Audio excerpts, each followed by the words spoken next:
स्वागत है आपको अपने चैनल गुरुजी कॉमर्स में। मैं गणेश सिन्हा और आज का टॉपिक है हम लोगों का वित्तीय विवरणों का विश्लेषण, एनालिसिस ऑफ फाइनेंशियल स्टेटमेंट। इसका ऑब्जेक्टिव टाइप क्वेश्चन जो कि आपके हर एक एग्जाम के लिए बहुत इंपॉर्टेंट है।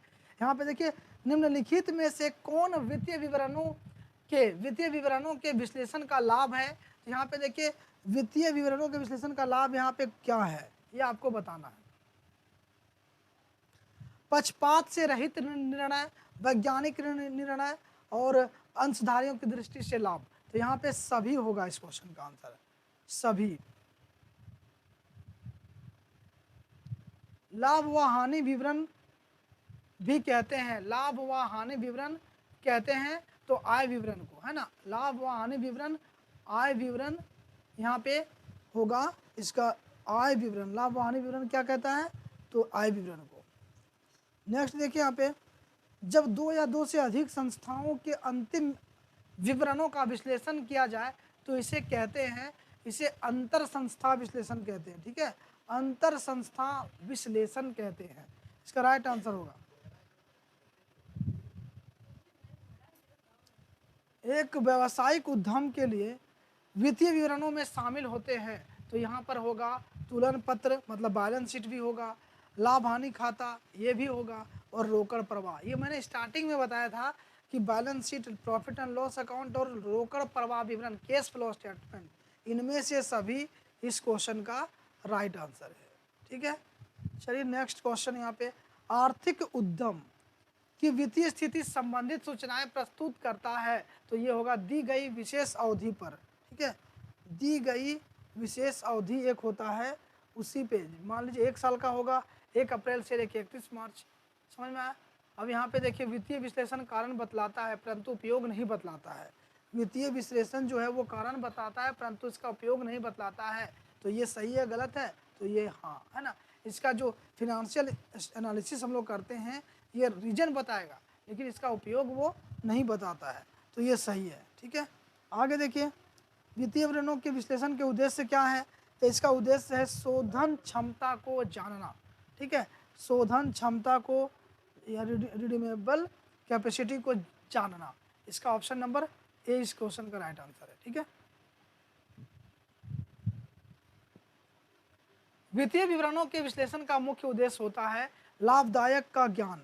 लाभदायक का ज्ञान इसका मुख्य उद्देश्य होता है। ठीक है, तो 8वां का ए ऑप्शन।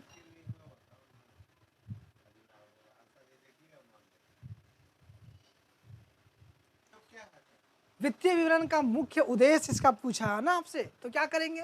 देखिए, वित्तीय विवरण का मुख्य उद्देश्य वित्तीय विवरण की जांच करना, ये तो जांच नहीं करना है ना। इसका मुख्य उद्देश्य है लाभ का ज्ञान, जिससे ज़्यादा से ज़्यादा प्रॉफिट कैसे अर्न होगा उसका नॉलेज ये कलेक्ट करता है। ठीक है, तो इसका जांच करने के लिए इसका मुख्य उद्देश्य नहीं है। लाभग्राही को संतुष्ट करना, जो यहाँ पर लाभग्राही जो लाभ ले चुके हैं उसको सेटिस्फाई करना, ये भी नहीं होगा।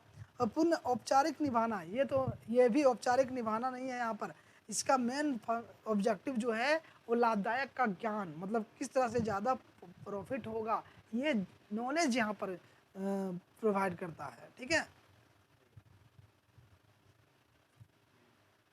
और देखिए अल्पकालीन। ठीक है, अल्पकालीन वित्तीय स्थिति में सुधार होगा। अल्पकालीन मतलब क्या होता है, शॉर्ट टर्म इसको बोलते हैं।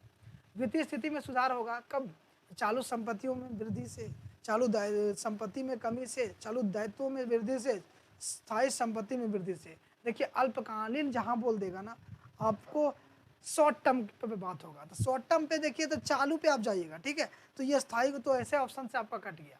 अब चालू, अब वित्तीय स्थिति में सुधार करना है तो संपत्ति में वृद्धि होना चाहिए ना आपका, है ना। तो यहाँ पर कमी वाला तो बात खत्म हो गया फिर आपका। अब संपत्ति की में बोले तो ये दायित्व में वृद्धि है, ये भी तो खत्म हो गया ना। संपत्ति में वृद्धि यानी कि ऑप्शन नंबर ये हो गया। ऐसे ऑप्शन को काटना भी सीखेंगे आप। ठीक है, ऑप्शन को काट लेंगे तो आपका राइट आंसर आपके पास मिल जाएगा। मेथड ऑफ एलिमिनेशन इसको बोलते हैं। ठीक है, अब देखिए यहाँ पे जिसको एलिमिनेट करना है ना, एक अंशधारी द्वारा वित्तीय विवरणों का विश्लेषण उदाहरण है। एक अंशधारी द्वारा वित्तीय विवरणों का विश्लेषण क्या उदाहरण है, आंतरिक विश्लेषण का, बाहरी विश्लेषण का, लंबवत विश्लेषण का, उद्देश्य विश्लेषण का। तो ये होगा बाहरी विश्लेषण का। ठीक है, ये इसका आंसर होगा आपका बाहरी विश्लेषण का। निम्न में से कौन से वित्तीय विवरण विश्लेषण की सीमा नहीं है? तो यहाँ पे देखिए वित्तीय सुदृढ़ता का ज्ञान प्राप्त होना ये सीमा नहीं होगा, लेकिन ये ज्ञान प्राप्त होना है ना, ये सीमा नहीं है, सीमा के अंतर्गत नहीं आता है ये। बाकी बात झूठे दिखावे से प्रभावित होना ये इसका सीमा के अंतर्गत आएगा। मूल स्तर में परिवर्तन को कम प्रकट ना करना, गुणात्मक विश्लेषण का अभाव, है ना। तो यहाँ पर आपका ऑप्शन नंबर ए इस क्वेश्चन का राइट आंसर होगा। अब देखिए अंतिम खाते के विश्लेषण में शामिल होता है, क्या शामिल होता है? तो देखिए trading account, profit and loss account और बैलेंस शीट सभी, है ना। फाइनल अकाउंट में क्या आता है? तो ट्रेडिंग अकाउंट से स्टार्ट होता है, प्रॉफिट एंड लॉस अकाउंट, उसके बाद बैलेंस शीट, तब फाइनल अकाउंट बनता है, ठीक है। वित्तीय विश्लेषण के लाभ क्या होता है? प्रतिभूति विश्लेषण, साख विश्लेषण, मूल स्तर की माप और उपरोक्त सभी। तो ये होता है आपका साख विश्लेषण। साख विश्लेषण मतलब, ठीक है, तो इसका राइट आंसर होगा साख विश्लेषण। ये साख विश्लेषण इसका राइट आंसर है। चलिए नेक्स्ट क्वेश्चन, वित्तीय विवरणों के विश्लेषण की सीमाएं। ये सीमाएं देखिए, तो मौद्रिक सूचनाओं का समामेलन, ये सीमाएं नहीं है इसका। गुणात्मक पहलू की अपेक्षा, ये भी नहीं है। मूल्य स्तरों के परिवर्तन के उपेक्षा, इसका ये सीमाएं है। मूल्य स्तरों के परिवर्तन की उपेक्षा करना, ठीक है। वित्तीय विवरणों के विश्लेषण के उद्देश्य क्या है? तो देखिए इसका उद्देश्य मैंने बताया आपको, शोधन क्षमता को जानना। इसका मेन उद्देश्य वित्तीय विवरण विश्लेषण का है शोधन क्षमता को जानना। वित्तीय विवरणों की पुनः सजावट, ये भी ना लाभांश देना, ये नहीं होगा। पुनः मतलब शोधन क्षमता को जानना इसका विश्लेषण का उद्देश्य है। वित्तीय विवरण विश्लेषण उपयोगी है, तो ये उपयोगी है आपका विनियोगकर्ता के लिए, अंशधारियों के लिए, ऋण पत्रधारियों के लिए, सभी होगा इसका आंसर, यानी कि सभी के लिए ये उपयोगी है।